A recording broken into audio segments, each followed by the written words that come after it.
Assalamualaikum warahmatullahi wabarakatuh. Salam sehat selalu kepada semua teman-teman. Salam selalu bersyukur kepada Allah Subhanahu wa taala semua teman-teman. Ke teman-teman saya kali ini Ustadz Kerucuk kali ini terpaksa membahas atau mengutarakan masalah tauhid. Karena ini ada pertanyaan di mana pertanyaan ini adalah sehubungan dengan tauhid. Apa sih pertanyaannya? Pertanyaannya yaitu Allah itu ada di mana? Itu pertanyaannya. Walaupun menurut saya sebenarnya pertanyaan ini sudah salah gitu. Namun saya akan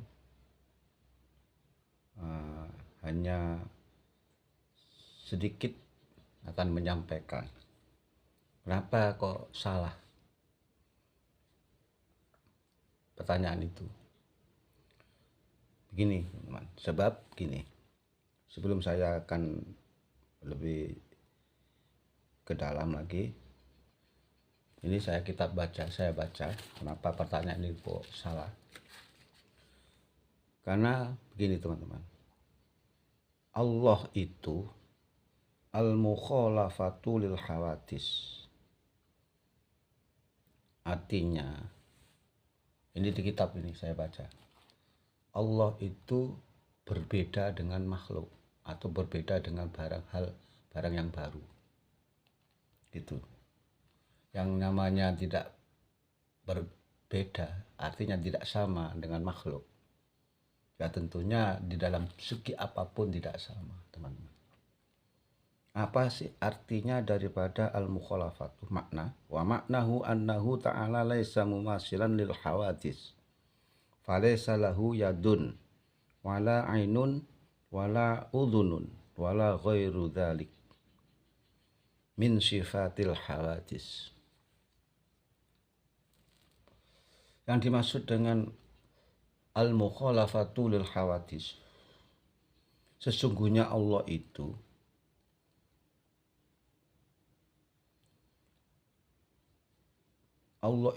tidak sama dengan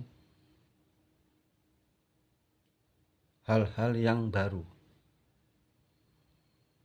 Dan Allah itu tidak punya yadun.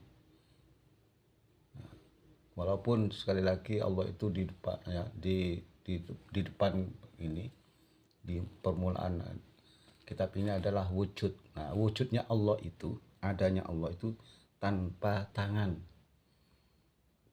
Falaysa lahu yadun, tangan.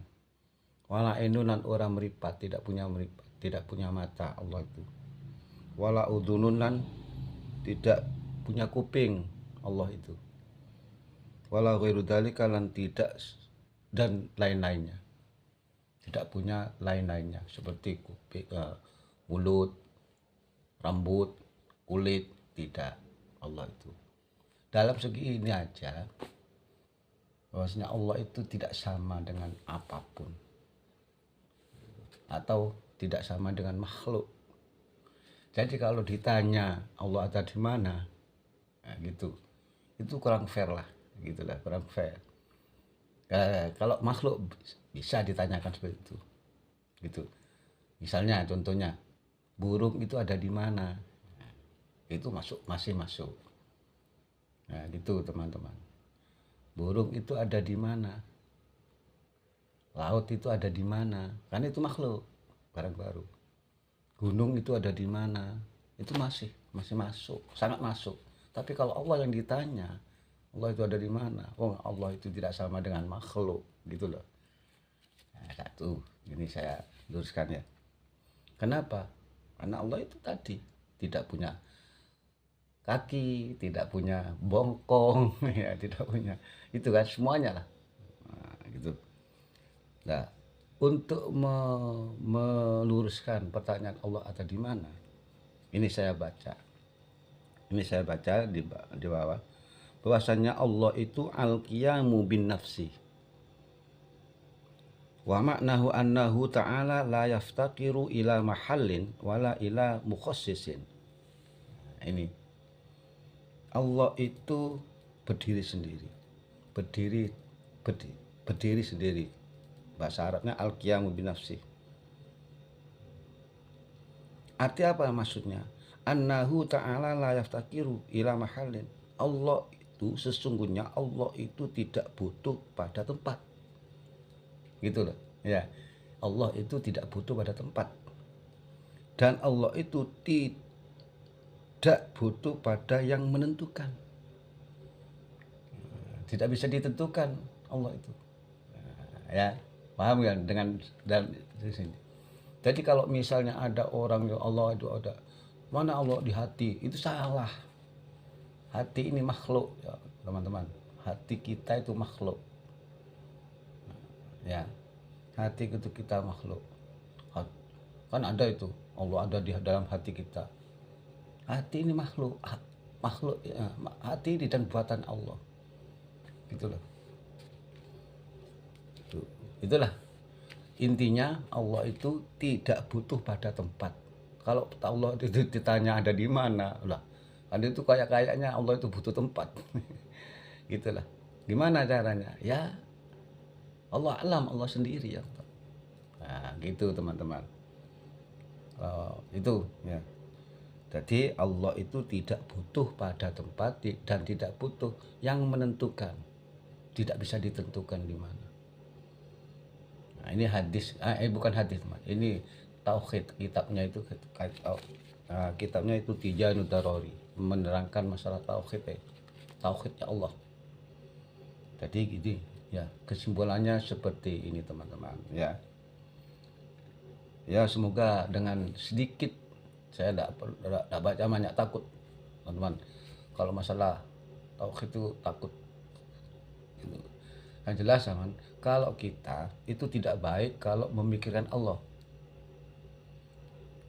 Boleh memikirkan Allah, tapi sifatnya dipikir seperti ini. Sifat Allah itu punya sifat apa?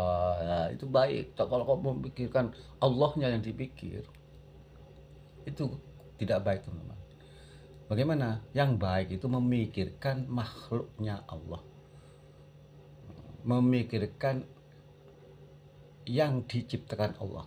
Itu perlu kita pikir, tidak masalah. Oh, Allah itu menciptakan bumi, apa sih gunanya? Nah, itu pikir. Nah, itu pikir. Allah itu menciptakan langit, apa gunanya? Allah menciptakan air, itu bagus kita memikirkan itu. Tapi kalau kita langsung memikirkan Allah, itu tidak bagus. Boleh memikirkan sifatnya Allah, sekedar untuk mempelajari sifat-sifat wajibnya Allah, mempelajari sifat-sifat mokhalnya Allah, sifat-sifat jaiznya Gusti Allah. Itu boleh. Gitu. Mempelajari, ya, gitu lah. Sifat-sifat wajib, mokhal, dan sifat jaiznya Allah. Itu boleh. Itu wajib lah malah mengetahui, karena orang mukallaf itu harus tahu. Ya, harus tahu sifat-sifat wajibnya Allah, sifat mukhalnya Allah, sifat jaiznya Gusti Allah. Sebagai orang mukallaf, orang Islam yang baligh, yang sudah berakal, itu wajib mengetahui sifat-sifatnya Allah. Jadi bagaimana?